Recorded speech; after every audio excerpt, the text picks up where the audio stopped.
தொடர் மழையால் கொடைக்கானல் மேல்மலை கிராமங்களுக்கு செல்லும் பிரதான சாலையில் மண் சரிவு ஏற்பட்டுள்ளது. இதுகுறித்த கூடுதல் விவரங்களுடன் செய்தியாளர் கார்த்தி இணைப்பில் இருக்கிறார். கார்த்தி, தற்பொழுது அங்க இருக்கக்கூடிய சூழல் என்ன மாதிரியான பாதிப்புகள் ஏற்பட்டிருக்கு? நிச்சயமாக. அதாவது கொடைக்கானலில் கடந்த 2 நாட்களாகவே தொடர்ந்து மழையானது பெய்து வருகிறது. குறிப்பாக நேற்றைய தினம் கொடைக்கானலில் 10 சென்டிமீட்டர் அளவிற்கு மழையானது பதிவான நிலையிலும் கூட நேற்று மாலை வரை அந்த கனமழையானது தொடர்ந்தது. இரவு ஒரு சில இடங்களில் மட்டும் கனமழை தொடர்ந்த நிலையில் இன்று அதிகாலையில் கொடைக்கானலிலிருந்து மேல்மலை கிராமங்கள் சுமார் 30க்கும் மேற்பட்ட கிராமங்கள் இருக்கிறது.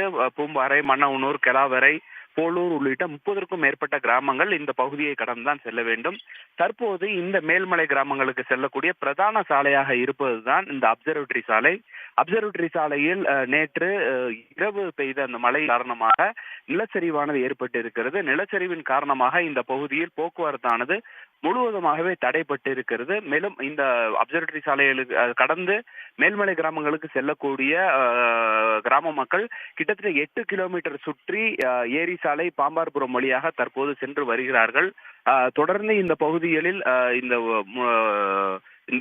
நிலச்சரிவை சீர் செய்வதற்காக நெடுஞ்சாலைத்துறையினர் மற்றும் நகராட்சி அதிகாரிகள் விரைந்துள்ளதாக தகவலும் கூட கிடைத்திருக்கிறது. தற்போது இந்த சாலையானது முழுவதுமாகவே முடக்கப்பட்டு இருக்கிறது. இந்த பகுதியில் மின்சாரம் போது தடைபட்டு இருக்கிறது.